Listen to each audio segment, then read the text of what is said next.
Let's say that you are having trouble with any application. You decide you want to quit it, but for some reason quitting doesn't work from the menu here. Let me show you how you can force quit apps on your Mac.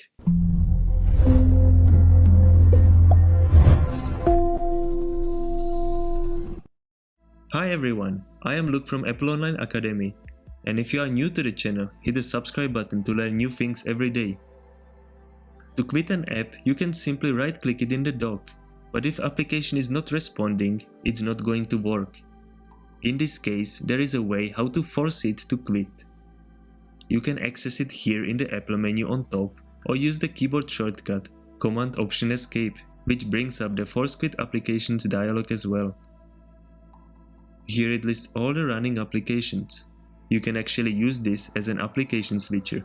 I can double click on Finder and it will bring it to the front. But it's not why am I here. Good thing in this list is that if there is any app that is really misbehaving, system recognize it and it's shown in red here. So I can go, select it and click Force Quit and it will force the application to quit. Before it is going to ask me to make sure if I want to do that, because it completely closes the application without saving the progress. But if the app is not responding, this is the main way how you can quit it. Another way you can try to force quit an app is to find it here in the dock below.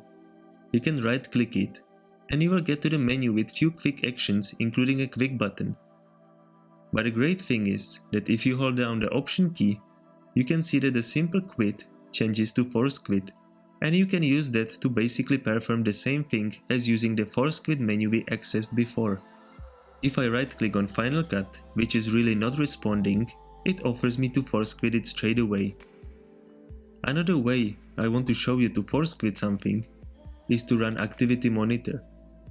Again, here I can see in red that the Final Cut is not responding. Extra features here is that it shows all the processes that are using the computer right now. Sometimes there are some hidden apps you are not actually using and they are still on, so you can quit them here as well. But now let's close the problematic app we came here to quit. I select Final Cut and press stop, and here select the Force Quit button as well. So it's easy as that. Did you like this short simple tutorial? Subscribe to Apple Online Academy to find out more. This is Luke and I will see you in the next video.